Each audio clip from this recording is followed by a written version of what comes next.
क्या बोलते हैं बेटा?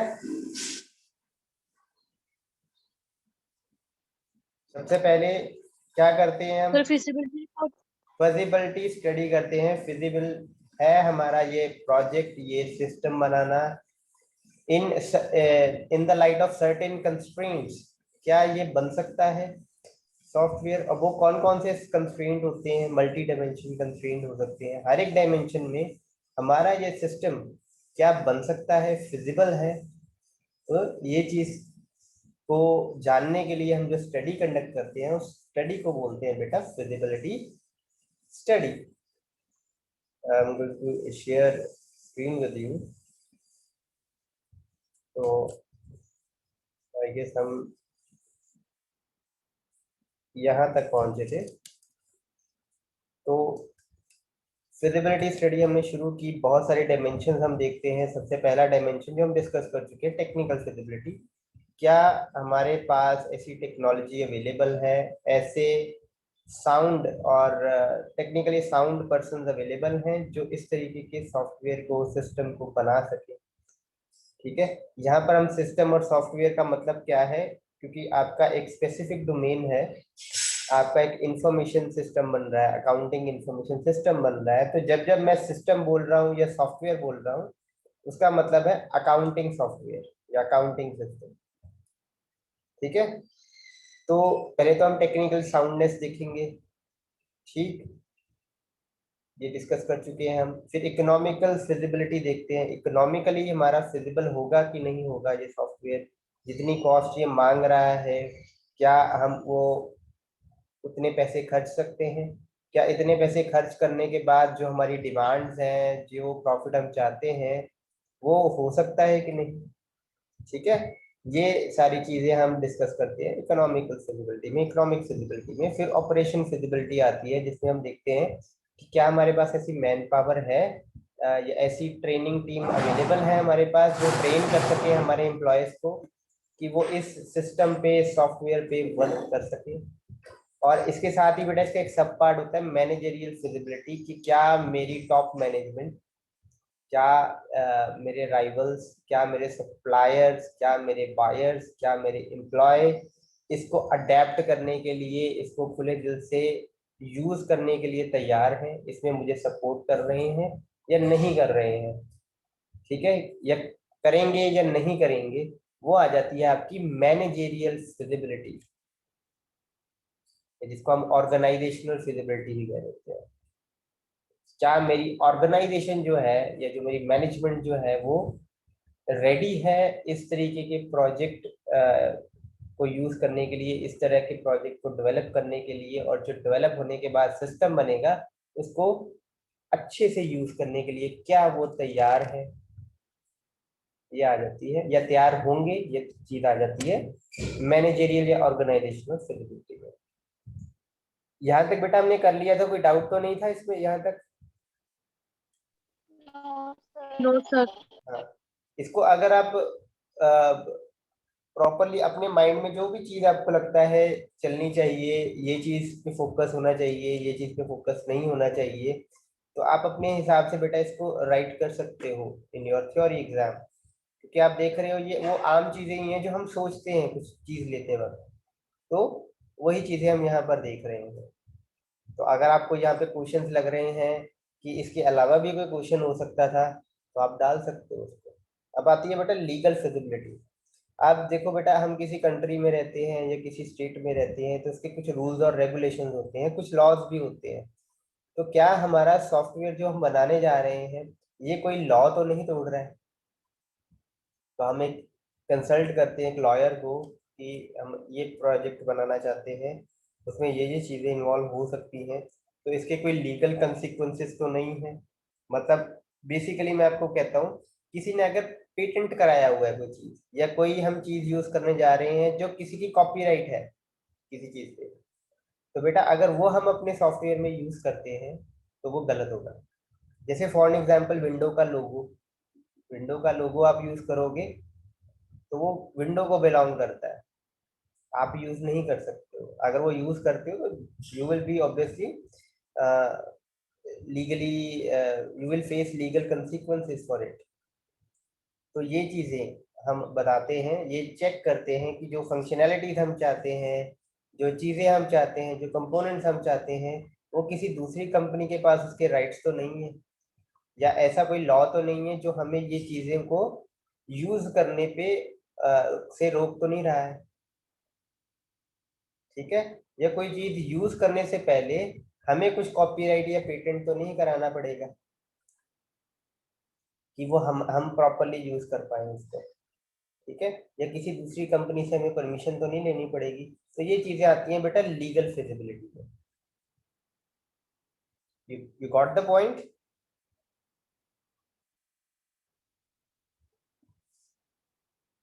Yes, sir. अगर आप क्वेश्चन देखो, बड़े वेग क्वेश्चन है। What are the legal requirement, whether software meets the legal requirement और नॉट। लेकिन जो क्वेश्चन मैंने आपको बोले हैं अभी, that sounds much more correct in this sense कि क्या कोई ऐसी चीज तो नहीं यूज कर रहे हैं, whether we are using some features that belongs to some other company under a copyright or a patent. ठीक है, whether we can whether we have to file some patents or copyrights to use something, whether the features to be used, whether they are legally feasible or not, whether they fulfill uh, all the legal requirements or not, whether they are under the law or not. ठीक है, ये question आप इसमें बना सकते हो। Clear है? Next पढ़े schedule feasibility. Schedule feasibility, Yes, sir. Schedule feasibility obviously आपके टाइम मैनेजमेंट के ऊपर है कि क्या हमारे पास इतना टाइम है, क्या हम इस तरीके से स्केड्यूल कर सकते हैं कि प्रोजेक्ट जो है वो हमारे टाइम कंस्ट्रेंट्स को बन सके। लेट्स सपोज मैं कहता हूँ 6 महीने में मेरा प्रोजेक्ट बन जाना चाहिए, तो क्या ऐसे स्केड्यूल्स बना सकते हैं हम? क्या हमारे पास ऐसी एक्सपर्टीज है कि इस 6 महीने में वो बना सके उस प्रोजेक्ट को? तो क्या हमारा टाइम, जिस जो टाइम हमने कंस्ट्रेंट रखा हुआ है उसमें वो बन सकता है या नहीं बन सकता है? तो इसमें क्या क्वेश्चंस आ सकते हैं दैट क्या हमारा ये प्रोजेक्ट टाइम में जितना टाइम हमारे पास है उसमें बन सकता है? क्या हम इम्प्लीमेंट कर सकते हैं अपने प्रोजेक्ट को इतने टाइम में? क्या हमारे पास एक्सपर्टीज है ऐसी, मैन पावर है ऐसी टेक्निकली साउंड जो इतने टाइम में वो बना सके? ठीक है, और एक और क्वेश्चन जो आपका निकल के आता है कि अगर हमारा सिस्टम कहता है कि 1 साल लगेगा, क्या हमारे पास इस टाइम पर एक अल्टरनेटिव प्रेजेंट है जो 1 साल तक चलेगा? मतलब जब तक सिस्टम बन के नहीं आएगा हमें काम तो करना ही है, 1 साल के लिए बंद तो कर नहीं सकते हम काम। तो क्या हमारे पास एक अल्टरनेटिव इस टाइम पे है जो 1 साल तक चलेगा जब तक हमारा प्रोजेक्ट ना बन जाए? ठीक, और जो लास्ट क्वेश्चन आप पूछ सकते हो खुद से कि ये प्रोजेक्ट कह रहा है कि 1 साल लगेगा, क्या हमारे पास कोई और ऐसा प्रोजेक्ट सिंपल बना सकते हैं हम जो 1 साल से कम टाइम ले? कोई एक अल्टरनेटिव ऐसा जो कम टाइम में डेवलप हो जाए लेकिन उतना ही साउंड हो, उतना ही हमारे लिए अच्छा हो जितना हमारा ओरिजिनल सॉफ्टवेयर या सिस्टम है। इज दैट ओके बेटा? स्केड्यूल फिजिबिलिटी, क्या हमारे पास टाइम है, जो टाइम दिया गया है उसमें बना सकते हैं? हमारे पास रिसोर्सेज पर्सन हैं, इतनी कैपेबिलिटी है कि हम इतने टाइम में बना सकते हैं? जितना टाइम उसने कहा है उतने टाइम के लिए हमारे पास कोई अल्टरनेटिव सिस्टम है जिसमें हम काम करते रहें उतने टाइम के लिए? या और अल्टरनेटिव सोच लें जो कम टाइम में हमें प्रोजेक्ट हमारा बन जाए, कम टाइम में एक ऐसा प्रोजेक्ट अल्टरनेटिव सोच लें जो कम टाइम में डेवलप हो जाए लेकिन उतना ही अच्छा हो जितना हमारा ओरिजिनल, जो ओरिजिनल प्रपोज किया है। Is that okay? Feasibility is Yes, done. sir. Okay, तो बेटा फिजिबिलिटी स्टडी एक प्रीलिम स्टडी है। वो प्रोजेक्ट शुरू करने से पहले, उसमें बहुत सारा एफर्ट डालने से पहले आप बस उसको एक मीटिंग के जरिए 2 दिन में 3 दिन में आप वो कर लेते हो conduct, depending upon the size of project. अगर साइज लो लेवल प्रोजेक्ट है या मीडियम लेवल प्रोजेक्ट है, बहुत ज़्यादा टाइम नहीं लगता है बेटा फिजिबिलिटी रिपोर्ट प्रेजेंट करने में। लेकिन अगर आपका हाई एंड प्रोजेक्ट है, बड़ा प्रोजेक्ट है, तो ऑब्वियसली फिजिबिलिटी स्टडी को काफी टाइम और मैन पावर लग सकती है। तो फिर भी जैसे चाहे बड़ा हो प्रोजेक्ट चाहे छोटा हो, फिजिबिलिटी स्टडी को हम प्रीलिम स्टडी कहते हैं, और बहुत ज्यादा एफर्ट्स उसमें इंक्लूड नहीं होते हैं। कुछ सेट क्वेश्चन होते हैं, कुछ सेट रूल्स होते हैं, उनको फॉलो करके हम डिसाइड कर लेते हैं whether the project is feasible और नॉट। और ऑब्वियसली एक मैनेजमेंट या डेवलपर का इंस्टिंक्ट भी होता है कि जो जो रिक्वायरमेंट्स, जो जो कंस्ट्रेंट्स हैं, वो क्या हो सकते हैं कि नहीं हो सकते हैं।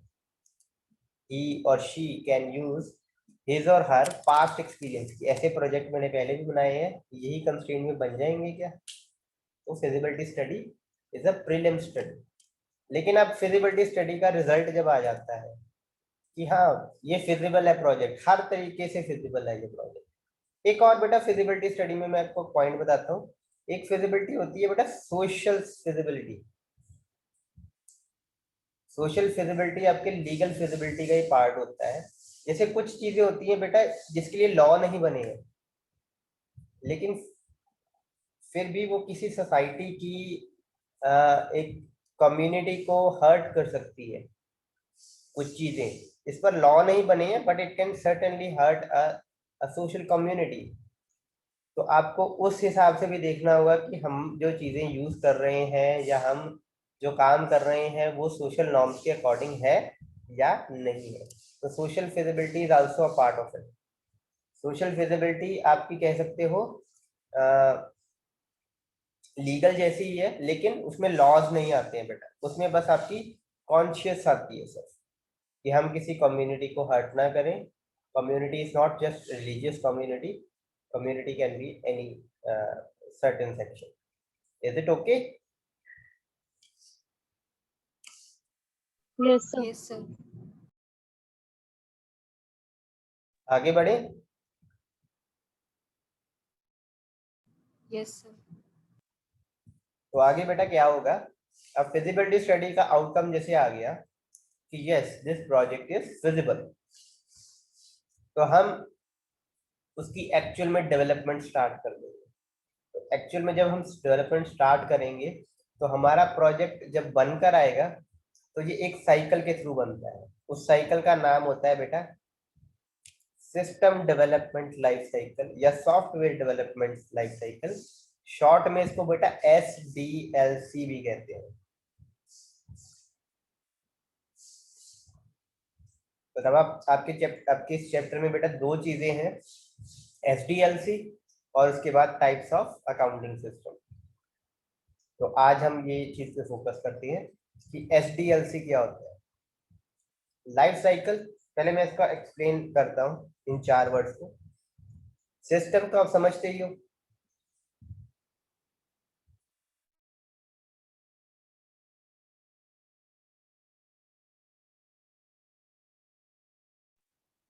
समझते हो ना बेटा सिस्टम?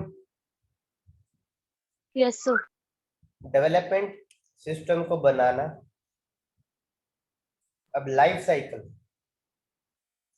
तो लाइफ मतलब जितनी देर हमारा सिस्टम बन रहा है और चल रहा है, मतलब from its inception to its retirement, उसके बनने शुरू होने से लेके उसको जब हम डिस्कार्ड कर देते हैं कि अब इसको यूज नहीं करना है, वो हो गई सॉफ्टवेयर की आपकी लाइफ। और फिर आता है बेटा, और डेवलपमेंट लाइफ साइकिल कह रहे हैं हम, तो आप कहोगे कि सिर्फ बनाने तक ही होना चाहिए सीमित, लेकिन नहीं, वो अभी एक फेज आता है जिसमें पूरी लाइफ आ जाती है। तो वो थोड़े टाइम में एक्सप्लेन करता हूँ मैं।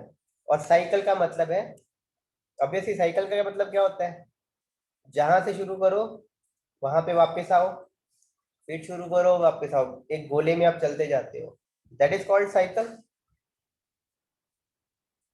वही होता है ना बेटा? Yes, sir. Yes, sir. तो ये नीचे डायग्राम में देखो, ये चीज बेटा चलती रहती है। आप प्लान करते हो, एनालिसिस करते हो, डिजाइन करते हो, डेवलप करते हो जिसको कोड कहते हैं हम, टेस्ट करते हो, इम्प्लीमेंट करते हो, और फिर मेंटेनेंस चलती रहती है। तो मेंटेनेंस इतनी सी चीज में ना बेटा आपकी ये चीज दोबारा शुरू हो जाती है मेंटेनेंस में। अब मैं बारी बारी इसको समझते हैं। तो इन फेजेस से बेटा हम गुजरते हैं। तो पहला फेज जब फिजिबिलिटी स्टडी ने कह दिया that you can go with this project, तो सबसे पहले हम करते हैं प्लान। अब इतने बड़े पैराग्राफ को पढ़ने में हम अपना टाइम मिस यूटिलाइज नहीं करते हैं, लेकिन मैं आपको प्लानिंग में ये बता देता हूँ कि प्लानिंग में आप क्या क्या चीजें प्लान करते हैं। सबसे पहले आप प्लान करते हो कि हमारी टीम क्या होगी, कौन लोग बनाएंगे इसको, वो टीम का स्ट्रक्चर क्या होगा, वो एक दूसरे से कैसे कम्युनिकेट करेंगे, एक दूसरे से बात कैसे करेंगे। ठीक है, ये चीज आपके पहली प्लानिंग में आएगी कि हमारी टीम क्या होगी, टीम का स्ट्रक्चर क्या होगा, टीम एक दूसरे को रिपोर्ट कैसे करेगी, what will be the reporting structure of it, किस बंदे की क्या रिस्पॉन्सिबिलिटी होगी, what will be the responsibility of a person involve in the development of the project. ठीक है, दूसरी चीज आप प्लान करोगे बेटा what process we should follow. अब बेटा डिजाइन करना, टेस्ट करना, डेवलपमेंट करना, बहुत सारी चीजें अवेलेबल होती हैं, बहुत सारे अल्टरनेटिव अवेलेबल होते हैं। जैसे फॉर एग्जांपल आप बेटा प्रोग्रामिंग का पता है आपको? ओके, इनपुट आउटपुट डिवाइस का तो बेटा पता है ना? Yes sir. Yes yes sir. तो बेटा बहुत सारी इनपुट डिवाइसेस अवेलेबल हैं, आपको पता ही है। There is a mouse, there is a keyboard, there is a joystick, pen tab है ना, माइक्रोफोन है। लेकिन किस सिचुएशन में क्या यूज होता है तो सारी इनपुट डिवाइस। लेकिन अगर आप वॉइस से डील कर रहे हो तो माइक्रोफोन होना चाहिए, अगर आप टाइपिंग कर रहे हो तो कीबोर्ड होना चाहिए, अगर आप एक ग्राफिकल इंटरफेस यूज कर रहे हो तो माउस होना चाहिए। तो हर एक इनपुट डिवाइस अपने अकॉर्डिंग एक फंक्शनैलिटी प्रोवाइड करती है। वैसे ही बेटा आपको भी ये डिसाइड करना पड़ेगा कि कौन से प्रोसेसेस मेरे को फॉलो करनी है। डिजाइन की भी बहुत सारी प्रोसेस होती हैं, एनालिसिस की भी बहुत सारी प्रोसेस होती हैं, डेवलपमेंट कोड करते वक्त बहुत सारी प्रोग्रामिंग लैंग्वेजेस अवेलेबल होती हैं, बहुत सारी टेस्ट स्ट्रेटेजीज भी होती है। तो आपने कौन सी प्रोसेस फॉलो करनी है वो आप डिसाइड करते हो प्लानिंग फेज में। ठीक है, what processes should we follow वो आप प्लानिंग में डिसाइड करते हो, टीम स्ट्रक्चर फिर प्रोसेसेस। उसके बाद बेटा आप स्केड्यूलिंग करते हो, that's a major part. Scheduling, scheduling का मतलब क्या है कि आपके जैसे ये 7 फेज हैं या बहुत सारी प्रोसेसेस हैं, तो ये वाली प्रोसेस इतने दिनों में हो जानी चाहिए, ये प्रोसेस इतने दिन में हो जानी चाहिए, ये प्रोसेस इतने दिन में हो जानी चाहिए। और कौन सी प्रोसेसेस हैं जो आप पैरेलल चला सकते हो, ये सारी चीजें बेटा आ जाती हैं आपकी स्केड्यूलिंग में। Getting the point? क्या क्या प्लान करते हैं हम? Yes sir. उसके बाद Yes, बेटा sir. आप कॉस्ट की प्लानिंग भी करते हो कि इस प्रोसेस में इतना पैसा लग जाएगा, इस प्रोसेस में इतना पैसा लग जाएगा। ठीक है, और फिर उसको आप मॉनिटर भी करते रहते हो। तो वो भी प्लान करते हैं ना कि ये इतना खर्चा हम यहाँ पर करेंगे, इतना खर्चा हम यहाँ करेंगे, वो भी प्लानिंग में आ जाता है। Is that okay? और लास्ट चीज जो आप प्लान करते हो कि मैंने मॉनिटर कैसे करना है, ट्रैक कैसे करना है कि मेरा प्रोजेक्ट एज पर टाइम बन रहा है, एज पर बजट बन रहा है कि नहीं बन रहा है, मेरे लोग ठीक से रिपोर्ट कर रहे हैं कि नहीं कर रहे हैं। तो ट्रैक और रिपोर्ट कैसे करना है वो भी हम यहीं पर प्लानिंग करते वक्त ही बेटा डिसाइड करते हैं। तो 4 चीजें बोलिए मैंने आपको बेटा। पहली टीम स्ट्रक्चर एंड रिपोर्टिंग, दूसरी स्केड्यूलिंग, तीसरी process that we should follow, चौथी चीज बजट, और 5वीं चीज इन सभी को इन सभी की tracking and reporting. Is it okay? Is it okay? Yes, sir. Okay, next बेटा फिर हम जब प्लान कर लेते हैं सब कुछ कि ऐसे ऐसे करेंगे, तो फिर आते हैं बेटा एनालिसिस। एनालिसिस में क्या होता है, हम क्लाइंट के साथ बैठते हैं। एक बंदा हो सकता है आपका एनालिस्ट, एनालिस्ट ये परफॉर्म करता है आपका ये फेज। तो एनालिस्ट बेटा एक बंदा भी हो सकता है और बहुत सारी एक टीम भी हो सकती है प्रॉपरली। तो आपके वो क्लाइंट से, क्लाइंट भी आपका एक बंदा हो सकता है जो उसकी पूरी ऑर्गेनाइजेशन हो सकती है, वो उनसे ना पूछते हैं कि आपको क्या चाहिए प्रोजेक्ट में, कैसे कैसे क्या क्या फंक्शनैलिटी होनी चाहिए, क्या चीज कैसे वर्क करनी चाहिए, ठीक है, कैसे आपको दिखनी चाहिए, क्या क्या टाइप का डेटा होता है आपके पास, वो सारी इंफॉर्मेशन निकालते हैं क्लाइंट से, ताकि वो जान सके क्लाइंट की डिमांड क्या है, क्लाइंट क्या चाहता है प्रोजेक्ट से। तो ये सारा काम कौन करता है? एनालिस्ट, जो कि एक हो सकता है, एक आदमी भी हो सकता है और एक टीम भी हो सकती है, ठीक है। और अब वो इंफॉर्मेशन कैसे निकालते हैं बेटा? वो उनको उनकी साइट पे जाके ऑब्जर्व कर सकते हैं कि ये कैसे काम कर रहे हैं, ऑब्जर्वेशन बोलते हैं जिसको हम। वो उनको एक क्वेश्चनेयर फिल करने के लिए दे सकते हैं, उनके साथ इंटरव्यू कर सकते हैं, ठीक है, उनकी रिपोर्ट्स लेके पढ़ सकते हैं कि हाँ इन्होंने पिछले 2-4 साल में ऐसे काम किया है, ऐसे इनका डाटा होता है, तो वो स्टडी कर सकते हैं, लिटरेचर जिसको हम बोलते हैं, उनका लिटरेचर पढ़ सकते हैं, उनको ऑब्जर्व कर सकते हैं, उनसे इंटरव्यू पूछ सकते हैं, क्वेश्चनियर दे सकते हैं रिटर्न में, जैसे होता है ना फीडबैक फॉर्म, वैसे क्वेश्चनियर दे सकते हैं, जिसमें ट्रू फॉल्स क्वेश्चन हो सकते हैं, यस नो क्वेश्चन हो सकते हैं, फिल इन द ब्लैंक्स हो सकते हैं, मल्टीपल चॉइस क्वेश्चन हो सकते हैं। तो इस तरीके से वो इंफॉर्मेशन एनालिस्ट क्लाइंट से गैदर करता है। तो बेसिकली पहले इंफॉर्मेशन को गैदर करते हैं, इंफॉर्मेशन गैदर करने के बाद हम उसमें आइडेंटिफाई करते हैं कि कौन सी इंफॉर्मेशन हमारे लिए ठीक है, कौन सी नहीं, जो नहीं ठीक है उसको हम डिस्कार्ड कर देते हैं, जो इंफॉर्मेशन ठीक है उससे हम निकालते हैं, स्पेसिफाई करते हैं कि क्लाइंट की रिक्वायरमेंट क्या है। अब क्लाइंट ने तो रिक्वायरमेंट बोल दी अपने एक लेमैन टर्म में कि मेरे को ये चाहिए ये चाहिए, लेकिन एनालिस्ट ने उसको स्पेसिफाई करना होता है प्रोग्रामिंग टर्म्स में, ताकि टेक्निकल बंदा उसको समझ सके। लेमैन और टेक्निकल टीम के बीच के ब्रिज को बेटा एनालिसिस कहते हैं, और वो एनालिस्ट परफॉर्म करता है। तो it will define the specification of requirements, specify करता है, ठीक है। जैसे कि आपने कह दिया कि मेरे को एक प्रिंट चाहिए ऐसा, उसमें ये इंफॉर्मेशन होनी चाहिए, तो स्पेसिफिकेशन कैसी होगी? एक पेज होगा A4, उसमें एक बॉर्डर होगा, उसमें ये फील्ड्स होंगी, यहाँ पर ये डेटा ऐसे आएगा, ये लेआउट होगा, ये स्पेसिफाई हो गया। उसने तो बस रिक्वायरमेंट बता दी कि मेरे को इन्फॉर्मेशन एक पेज पे प्रिंट निकल जाना चाहिए, लेकिन कहाँ पर क्या चीज होगी, क्या चीज कैसी दिखेगी, वो सारा स्पेसिफिकेशन में आ गया। Is that okay?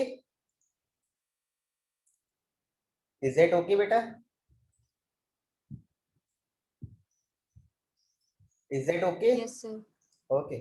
उसके बाद बेटा स्पेसिफिकेशन डिफाइन करने के बाद, जैसे मान लो 10 चीजें, 10 फीचर्स, 10 फंक्शनैलिटी स्पेसिफाई हो गई है, तो प्रायोरिटाइज करना कि कौन सी पहले हो जानी चाहिए, कौन सी बाद में हो जानी चाहिए, ये काम भी एनालिस्ट कर सकते हैं।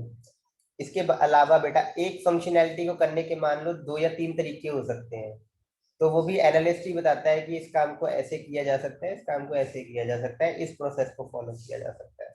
और वो इवेल्युएट करके भी बताता है कि कौन सी प्रोसेस का क्या टाइम होगा, क्या बजट होगा, वो भी यही बताता है।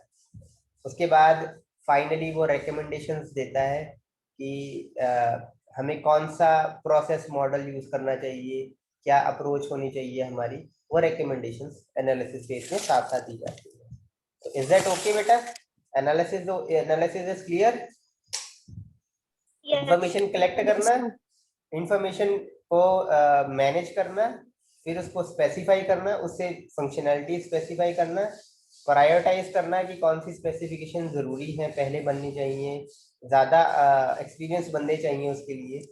इसके अलावा वो अल्टरनेटिव, मान लो 2 या 3 चीज़ों से एक स्पेसिफिकेशन हो सकती है, एक फंक्शनैलिटी कोड हो सकती है, तो अल्टरनेटिव बता सकता है वो कि इससे भी की जा सकती है, इससे भी की जा सकती है, ठीक है। और लास्ट में वो अपनी रिकमेंडेशंस भी देता है डेवलपमेंट टीम को कि आप ऐसे ऐसे बना सकते हो, मैनेजमेंट को भी दे सकता है कि ये चीज ऐसे हो सकती है।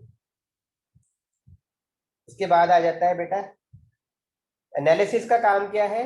एनालिसिस बताती है कि क्या डेवलप करना है, what is to be developed. Functionalities बताई जाती है ना इसमें।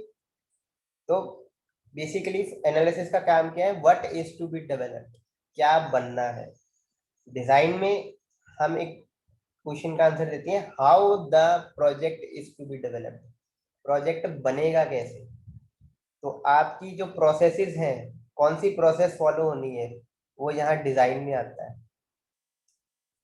कि क्या प्रोसेसेस फॉलो करनी है, किस प्रोसेस में क्या इनपुट जाएगी, किस प्रोसेस की क्या आउटपुट आएगी, वो प्रोसेसेस कैसे चलेंगी, वो सारा आपका डिजाइन फेज में आता है कि किसी चीज को कैसे डेवलप करना है हमने। बेसिकली एक फंक्शनैलिटी के लिए हम एक प्रोसेस बनाते हैं, उसमें क्या इनपुट जाएगी, क्या आउटपुट जाएगी, और प्रोसेस को फर्दर सब डिवाइड कर सकते हैं हम सब प्रोसेसेस में। इज इट ओके बेटा? That is your designing phase. और हर एक फेज में बेटा डॉक्यूमेंट्स बनते हैं। डिजाइन डॉक्यूमेंट यहाँ बना, यहाँ पर एसआरएस बनता है, सॉफ्टवेयर रिक्वायरमेंट स्पेसिफिकेशन या सिस्टम रिक्वायरमेंट स्पेसिफिकेशन लिख सकते हो बेटा। एनालिसिस का रिजल्ट क्या आता है बेटा? SRS, system requirement and specification. Design में बेटा डिजाइन डॉक्यूमेंट बन के आता है आपका। Is it okay? तो आपने बता दिया क्या इनपुट जाएगी प्रोसेस को, क्या आउटपुट आएगी प्रोसेस से, प्रोसेस के अंदर क्या लिखा होना चाहिए, प्रोसेस के अंदर कौन कौन सी सब प्रोसेस होती हैं, ये सब आप डिजाइन में बता देते हो। Is that okay?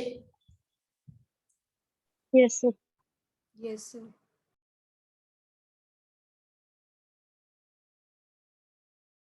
तो आगे बढ़ते हैं बेटा डेवलपमेंट में। अब आपने डिजाइन कर दिया हुआ है कि ये प्रोसेसेस होनी है और प्रोसेसेस ये काम करेंगी, ये इनपुट जाएगी, ये आउटपुट जाएगी। फिर यहाँ पर आप एक प्रोग्रामिंग लैंग्वेज चूज करते हो। डेवलपमेंट को बेटा कोडिंग भी बोलते हैं, ठीक है। Coding is the most appropriate word rather than the development. तो कोडिंग अगर आप लिखते हो that will be much better. तो आप कोडिंग के लिए एक लैंग्वेज डिसाइड करते हो कि सी में बनना है, सी प्लस प्लस में बनना है, जावा में बनना है, जिसमें भी बनना है आपने प्रोजेक्ट डेवलप करना है वो आप डिसाइड करते हो। फिर हर एक प्रोसेस या सब प्रोसेस के लिए आप एक प्रोग्राम लिखते हो। आप बैकएंड के लिए डेटाबेस भी पिक करते हो कि कौन सा डेटाबेस सिस्टम हमें यूज करना है। तो सारा का सारा आप कोड कर देते हो, कोड को चला के देखते हो, रन करते हो, कोड को इंटीग्रेट करते हो, वो सारा आपका बेटा कोडिंग फेज में आ जाता है। तो यहाँ से जो आपका डॉक्यूमेंट निकल के आता है उसको बोलते हैं प्रोग्राम्स। आपने कोई प्रोग्रामिंग लैंग्वेज पढ़ी है बेटा फर्स्ट ईयर में, फर्स्ट No, सेमेस्टर? sir. सुनी होगी, No, सी sir. प्लस प्लस ये लैंग्वेजेस सुनी है आपने, जावा। Yes, sir. Yes, sir. Yes, sir. तो बेटा कोडिंग बस वही है, इन प्रोग्रामिंग लैंग्वेजेस को यूज करके हम प्रोग्राम लिखते हैं, ठीक है। और प्रोग्राम को रन करते हैं, प्रोग्राम अच्छे से रन होने चाहिए, कोई एरर नहीं होना चाहिए। और आप डाटाबेस सिस्टम को भी इंक्लूड कर सकते हो इसमें, कोडिंग में ही आप उसकी भी क्वेरीज लिखते हो, इंटीग्रेट करते हो अपने प्रोग्राम के साथ, और वो चलता है आपका प्रोजेक्ट। Is it okay? तो यहाँ से एंड रिजल्ट क्या है आपका, कोडिंग निकल के आती है। अगला फेज बेटा आपका आता है टेस्टिंग का। अब आपने कोड तो कर लिया, अब जब हम सपोज मैंने कोड किया है ना, तो मैं टेस्ट करने को जाता हूँ अगर, तो बेटा मैं बहुत बायस तरीके से टेस्टिंग करूंगा, मतलब जितने कम एरर आए उतना बेटर है। इसलिए बेटा हम कोडिंग और टेस्टिंग को अलग रखते हैं कि कोड कोई करे लेकिन टेस्ट कोई और करे, क्योंकि उसमें बायसनेस नहीं होगी, वो अच्छे से टेस्ट करेगा, प्रॉपरली टेस्ट करेगा उसकी, ठीक है। तो इसलिए टेस्टिंग फेज हम रखते हैं जिसमें जो आपने प्रोग्राम्स बनाए थे पीछे कोडिंग फेज में, वो टेस्ट करता है एक टेस्टर, ठीक है। टेस्टर उसको टेस्ट करता है अलग अलग तरीकों से, अलग अलग अप्रोच से टेस्ट करता है उसको कि क्या इसमें कोई बग तो नहीं, क्या कोई एरर तो नहीं। और वो ये चीज भी टेस्ट करता है कि जो चीज बननी चाहिए थी एक्चुअल में, क्या वही चीज बनी है। जैसे आपने सपोज मेरे को कहा कि मुझे ना सिंपल इंटरेस्ट का एक कैलकुलेटर बना के देना है, मैंने आपको कंपाउंड इंटरेस्ट का बना दिया। Getting my point?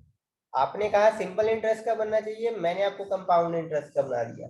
जब टेस्टर टेस्ट करेगा तो वो देखेगा कि कंपाउंड इंटरेस्ट तो निकल रहा है, सही निकल रहा है, प्रोजेक्ट तो सही बना ना, लेकिन सही प्रोजेक्ट नहीं बना। ये दो लाइंस में बटे डिफरेंस पता लगा आपको? प्रोजेक्ट सही बनने में और सही प्रोजेक्ट बनने में फर्क होता है। आपने कहा सिंपल इंटरेस्ट बनाना है, मैंने बना दिया कंपाउंड इंटरेस्ट। टेस्टर ने टेस्ट किया, कंपाउंड इंटरेस्ट तो सही चल रहा है, लेकिन आपने तो सिंपल इंटरेस्ट वाला कैलकुलेटर बनाने को कहा था, तो गलत प्रोजेक्ट बन गया। चाहे वो बना सही तरीके से ही है, पर प्रोजेक्ट जो आप चाहते थे वो नहीं बना, वो आपके किसी काम का नहीं है। तो टेस्टर सिर्फ यही नहीं देखता है बेटा कि प्रोजेक्ट सही बना है कि नहीं, whether the project is build right और not, it also checks, he or she also checks that whether right project is built or not. Is it okay? Yes, sir. तो एरर्स Yes, वगैरह sir. तो देखना है उसने कि हमारा project सही चल रहा है कि नहीं चल रहा है, लेकिन इसके साथ वो ये भी चेक करेगा कि क्या प्रोजेक्ट सही प्रोजेक्ट बना है कि नहीं बना। मतलब जो रिक्वायरमेंट स्पेसिफिकेशन दी गई थी एनालिसिस फेज में, उसके अकॉर्डिंग ही बना है कि नहीं बना है, वो भी टेस्टर ने ही चेक करना है। और उसके बाद बेटा नेक्स्ट फेज आपका आ जाता है इम्प्लीमेंटेशन का। Implementation and installation. प्रोजेक्ट बन गया है, टेस्ट हो चुका है, टेस्टिंग फेज से बेटा टेस्ट रिपोर्ट निकल के आती है। टेस्ट रिपोर्ट बताती है कि कितने बग्स हैं, कितने एरर्स हैं, उस अकॉर्डिंग बेटा उसको रिमूव करके इम्प्लीमेंटेशन फेज में हम जाते हैं। तो टेस्टिंग रिपोर्ट जनरेट होती है।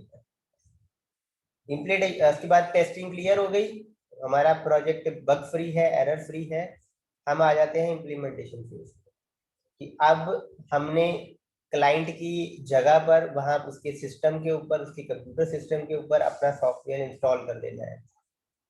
उसको साथ में ट्रेनिंग देनी है कि ये ऐसे ऐसे होता है, ये प्रॉब्लम आएगी तो यहाँ देख लेना, ये प्रॉब्लम आएगी तो यहाँ देख लेना, ठीक है, और ये फंक्शनलिटी यूज करनी है तो ऐसे यूज कर लेना।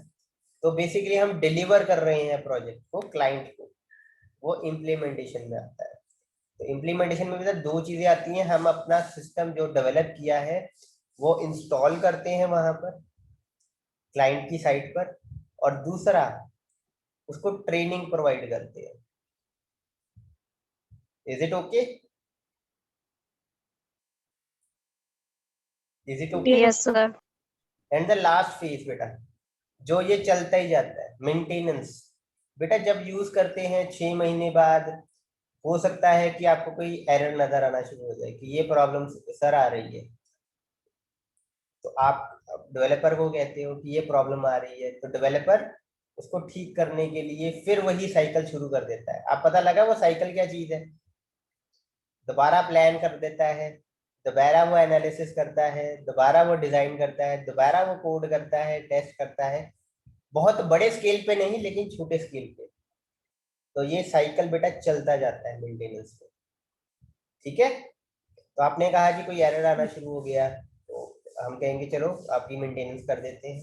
आप कहते हो कि नहीं मेरे को एक फंक्शनैलिटी और चाहिए जी, 6 महीने बाद आप कहते हो, तो उसको भी बेटा डिजाइन करने के लिए, कोड करने के लिए, इम्प्लीमेंट करने के लिए मैं मेंटेनेंस ही शुरू करूंगा।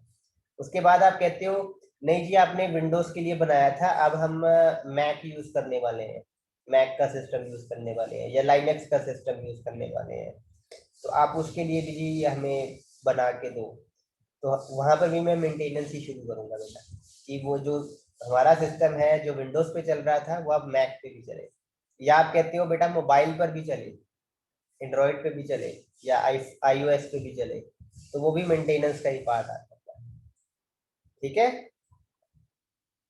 तो मेंटेनेंस बेटा एक होती है करेक्टिव मेंटेनेंस। करेक्टिव मेंटेनेंस का मतलब क्या है? कोई एरर आ गया, कोई बग आ गया, उसको रिमूव करना। एक होता है अडेप्टिव मेंटेनेंस, जो कि ये है अडेप्टिव। अडेप्टिव का मतलब है कि आपने प्लेटफॉर्म चेंज करना है। जैसे मैंने आपको एग्जांपल दी ना, विंडोज पे चल रहा था अब मेरे को मैक पे चलाना है, तो वो हो जाती है बेटा adaptive maintenance. Is it okay? Yes, sir. और एक होती है बेटा परफेक्टिव मेंटेनेंस। अगर आपने कोई फीचर ऐड करवाना है नया, तो वो परफेक्टिव मेंटेनेंस में आता है। लिखा नहीं हुआ है, you can note it down.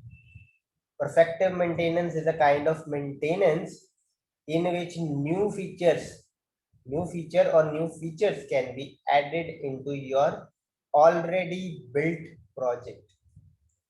Is it okay? Yes, sir. That's it beta.